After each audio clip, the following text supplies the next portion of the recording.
네, 말도 많고 탈도 많았던 새정치민주연합이 비대위원장으로 문희상 상임고문을 지명했습니다. 네, 벼랑 끝 위기에 몰린 야당의 구원투수가 될 수 있을지 주목됩니다. 김종래 초빙 교수 모셨습니다. 안녕하세요. 안녕하세요. 안녕하십니까. 그동안 너무 오랜만에 뵙는 것 같습니다. 어디 외국 좀 다녀왔습니다. 뭐 일 때문에 다녀오셨어요? 네네. 이달 말에도 좀 잠깐 다녀와야 될 것 같아요. 아, 네, 그렇군요. 죄송합니다. 네. 일단 본격적인 얘기 들어가기 전에요. 참 국회의원 무섭습니다. 저희 뭐 일반 국민들은 국회의원 상백분을 뭐 떠받들어야 되는 건지 오래면 가고 기다리려면 기다리려고 뭐 말 한마디도 제대로 못하는 건지. 그래서 이 유가족 폭행 사건 어떻게 보셨습니까? 글쎄 참 뭐 하필이면 이게 그 세월호라는 아주 정말 유례가 없는 참사 끝 무렵에 이런 일이 터져서 정말 가슴 아프고 안타깝고 속상하고 그렇습니다. 우선 오늘 조선일보 한번 보실까요? 네. 이 조선일보 14면에 나와 있는 건데 제목은 이제 의원님 앞에서 불손하다길래 국회의원이 뭔데? 라고 따지자 곧바로 폭행했다는 제목인데 저는 그 제목보다는 그렇게 당한 대리운전 기사분 이분이 이제 대리운전 기사 연합회 인터넷 거기 띄운 글이랍니다. 2003년 사업에 실패한 뒤 절박함에 대리운전을 시작해 10년 가까이 일하면서 다시 일어서려고 무던히 발버둥 쳤다. 10여 년 전 밤 이슬을 맞으며 생활하다가 10여 년 동안 2012년 다른 일을 시작하면서 다시는 이 자리에 돌아오지 않겠노라며 대리운전 일을 접었다. 그런데 올해 5월 다시 대리운전을 시작했다. 얼마나 힘들었으면 이랬겠습니까? 그래서 이제 이런 분들, 저도 사실은 아주 가까운 친척 형님이 대리운전을 지금 하고 있습니다. 이분들이 그 여름이나 겨울에 사는 걸 보면은 참 너무나 안쓰럽습니다. 이제 누구나 이번 기회에 술을 드시더라도 귀가할 때 어쩔 수 없이 하지만 그분들을 인격체로 또 안 된 이웃으로 돌봐야 되지, 생각해야 되지 않는가. 돈을 지불하는 걸로 끝나지 말고 그런 생각이 듭니다만은. 이제 이분들 사이에서는 이제 여의도에서 콜하는 거는 하지 않는다라는, 가지 말자는 얘기도 있답니다. 그런데 거기에 더 기가 막힌 것은 대리운전 기사협회 회장이 계신데, 이거 운전 4년짜리인데 이런 사고가 났다고 여의도에 오는 콜을 거부하기는 어렵다. 왜냐하면 오늘 당장 아예 학원비가 없기 때문에 자존심 다 버리고 여의도로 가야 하는 게 대리운전 기사들이라고 했단 말이죠. 자. 누가 세월호의 유가족이든 특히 그 국회의원, 서민을 위한다는 야당의 전국구 의원이 저 높은 곳을 향해서 예를 들면 무슨 재벌로 총수라든지 대통령이라든지 새누리당의 지도부를 향해서 한다면 논리적으로 맞든 안 맞든 간에 감정적으로 동조하는 사람도 있을 거예요. 근데 지금 어찌 보면 이 사회에서 너무나 이렇게 안타깝게 발버둥을 쳐도 다시는 밤이슬을 맞으며 생활하면서 돌아오지 않겠다는 이런 분에게 이렇게 하는 행동은 그 잘못이 뭐 누가 때렸냐 안 맞았냐를 떠나서 참 기가 막힌 일이 아닌가. 그리고 국회의원들에게 준 명함은 그거보다는 국가와 민족을 위해서 그리고 가난한 서민을 위해서 쓰라는 명함이지 저런 사람들을 위해서 결과적으로 이렇게 국회의원이 불손하다고 할 정도로 이렇게 군림하려고 내는 명함이 아닙니다. 대리운전 기사 아저씨 분들이 국회의원 명함을 받아서 뭘 하겠습니까? 오히려 저런 때는 국회의원이다 하더라도 신분을 숨겨가며 하는 것이 낫지 않을까 정도로 싶습니다. 또 하나는 그 유족들 얘기인데 말이죠. 여기서 유족들이 이제 기부수를 했거나 이가 부러졌다고 했을 때 만약에 이분들끼리 쌍방으로 서로 폭행을 했을 경우가 있을 수 있고 조사를 해보면 아니면 본인들이 실수로 넘어졌을 수도 있을 거 아닙니까? 저는 쌍방 피해보다는 이분들이 실수로 술에 넘어졌을 경우가 난 더 큰 문제라고 봅니다. 지금 이렇게 속된 말로 하면 고주망태기가 되도록 만취를 해서 몸을 가누지 못할 정도가 되는 그렇게 해서 이 문제가 풀릴 일은 아니지 않습니까? 또 거기다 더 기가 막힌 것은 경찰입니다. 제주지검장이 베이비로션 갖고 뭐 음란 행위를 했다고 했을 때는 그분은 어떻게 했습니까? 끝까지 잡아다가 추궁을 하고 해서 규명했지 않습니까?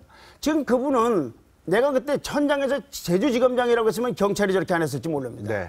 이번에 국회의원이라고 그러니까 지금 어떻게 고발한 사람, 경찰에 알린 사람, 신고한 사람, 말린 사람 그냥 서로 때렸다 하더라도 이분만은 새벽 5시까지 잡아두고 다른 분은 이 시간 현재까지도 조사를 하지 않는 그 경찰이 이렇게 편파적으로 돼서 되겠습니까? 네. 그분들 또한 대리운전 기사처럼 정말로 안타까운 사람들의 심정을 아느냐. 이번에는 초동에 경찰이 왜 지구대로 안 가고 형사계로 갔다든가 등등의 문제, 그리고 새정치연합 쪽에 국회의원이나 이쪽하고 어떤 통화가 있었는지를 네. 낱낱이 진상규명을 해야 됩니다. 어제 어떤 변호사님도 그러던데 이 대리운전 기사분에게 네. 기소권하고 수사권을 주자고 하면 어떡할 겁니까? 진상규명을 해야죠. 네. 당장 다음 달에 이제 김현희 의원 같은 경우는 안전행정위에서 경찰청장 불러다 호통칠 뿐인데 경찰들이 제대로 그런데 지금까지 자기 입장을 설명을 하지 않고 있으니 나는 이러저러 했으니 잘했다, 잘못했다, 오해라든가. 그 경찰 이분들도 굉장히 이거 정말 진상조사를 해야 돼요. 네. 왜 이렇게 되는지. 그냥 누구 말대로 살인 현장을 보고도 이제 신고할 생각 없다는 거 아닙니까? 네. 네, 본격적으로 새정치연합 이야기 넘어가 보도록 하겠습니다. 문희상 상임고문이 결국 새 비대위원장으로 선출이 됐는데 글쎄 앞날이 순탄할지 어떻게 보고 계세요? 글쎄, 하여튼 문희상 의원은 하여튼 비대위원장 전문가라고 하는 두 번째 아닙니까? 네.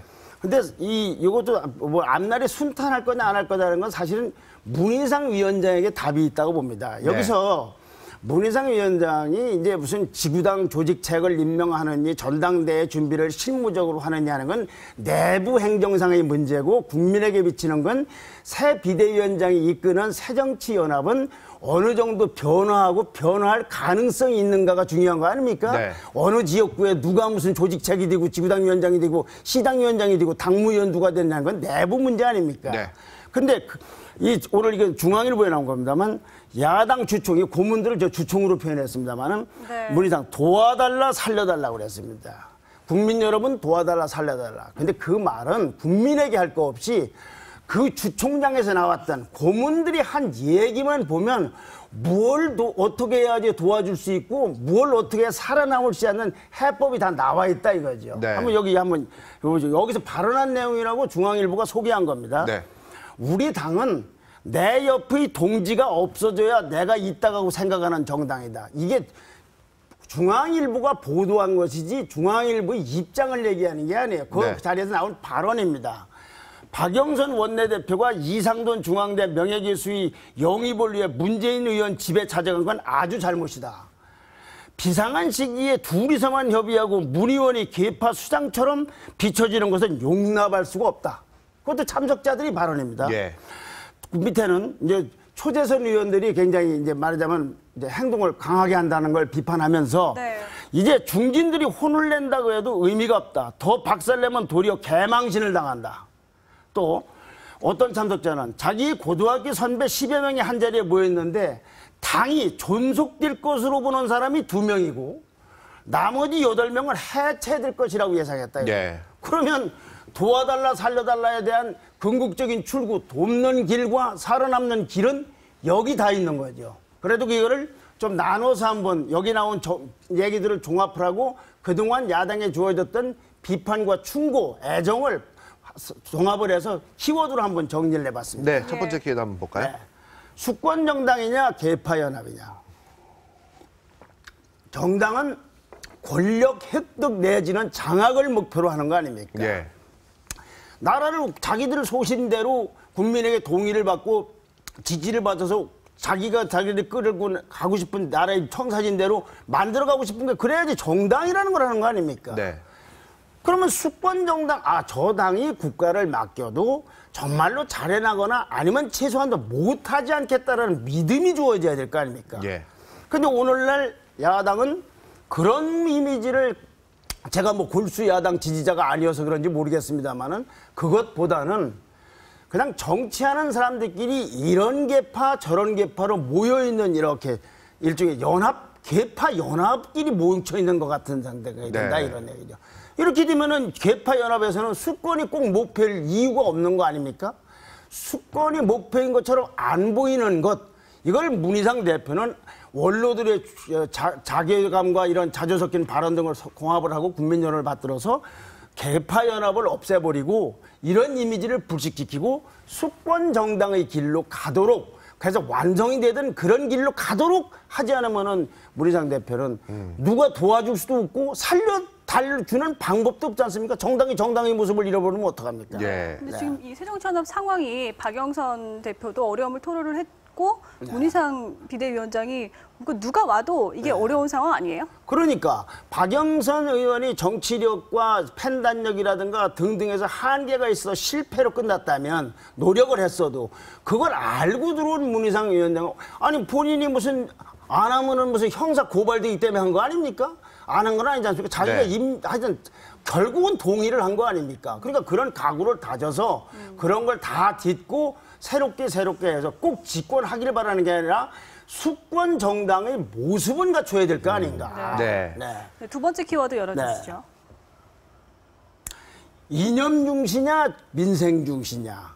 정당이 미이념을 갖는 건 당연하죠. 우리는 중도 진보를 표방한다. 우리는 보수 혁신을 표방한다. 등등 있을 수가 있어요. 그러나 그 이념이 지나치게 강조가 돼서 민생이 소홀해진다고 생각이 되면은 그거는 곤란하죠.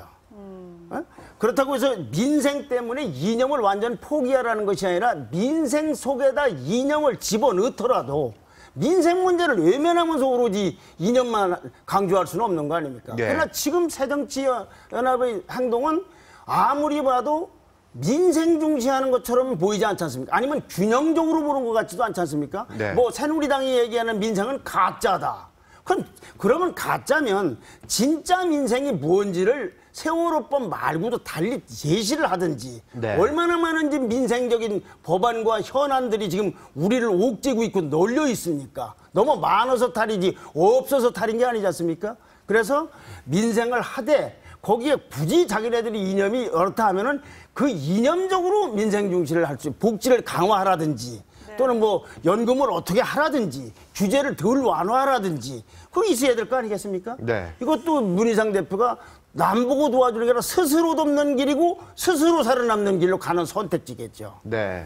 다음 키워드 한번 보겠습니다.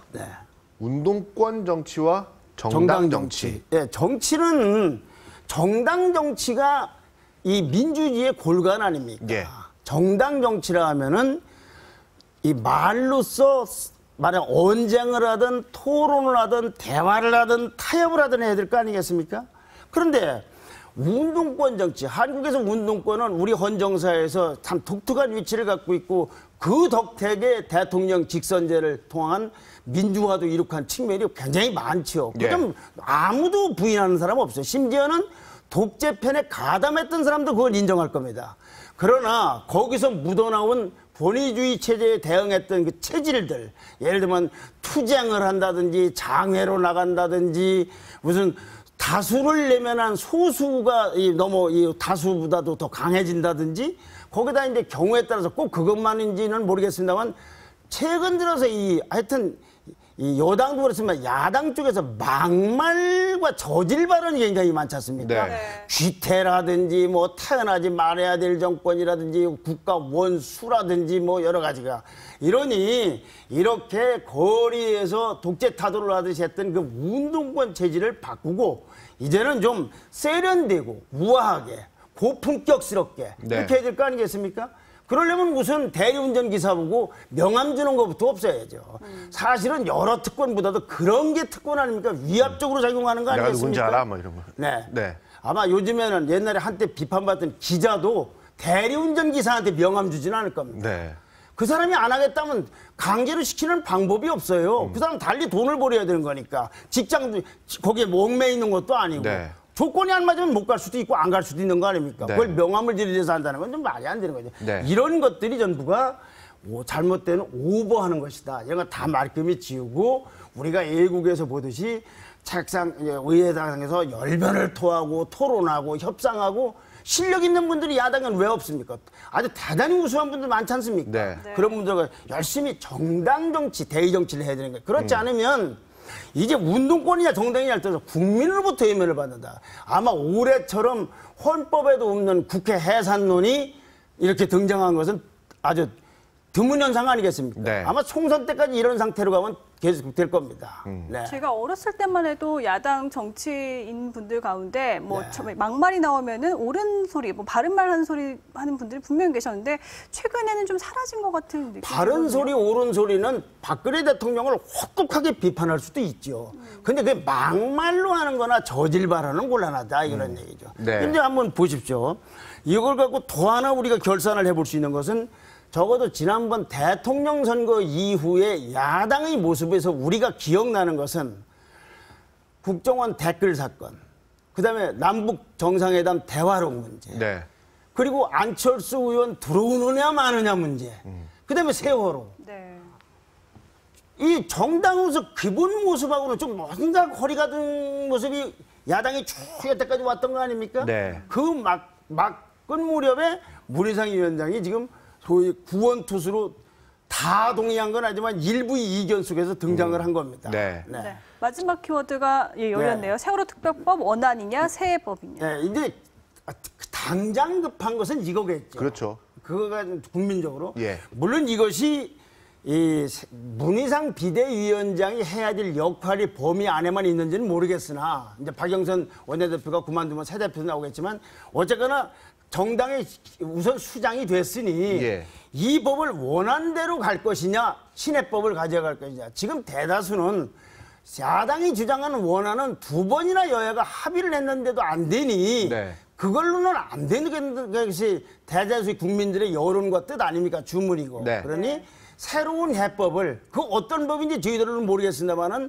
담았으면은 그거를 좀 생각해야 되지 않을까. 아마도 저는 개인적으로 기대하기는 문희상 위원장이 그 해법을 머릿속으로 여러 가지로 궁리하지 않고서는 네. 위원장을 수락했을 리가 없다고 생각이 됩니다. 그게 무언지는 모르겠으나 이미 머릿속엔 그려져 있다. 네, 물론 새누리당도 그에 따라서 상응하는 조치가 있어야 될지는 모르나 네. 기소권이나 수사권 안 된다는 거 그거는 절대 안 되는 걸 어떻게 하겠습니까? 네, 그런 점에서 문희상 의원이 아주 노련한 네. 동기하고도 친노하고도 가까우고 아주 좀 용모는 퍽 그 참 장비처럼 생겼지만 지혜는 제갈량 같다고 하시는 네. 분이니까 잘해서 야당뿐만 아니라 국가에 좀 도움됐으면 좋겠습니다. 네, 아무튼 기대가 지금 참 높은 것 같습니다. 오늘 김정래 초빙 교수와 함께 이야기 나눠봤습니다. 오늘 말씀 감사합니다. 고맙습니다. 감사합니다.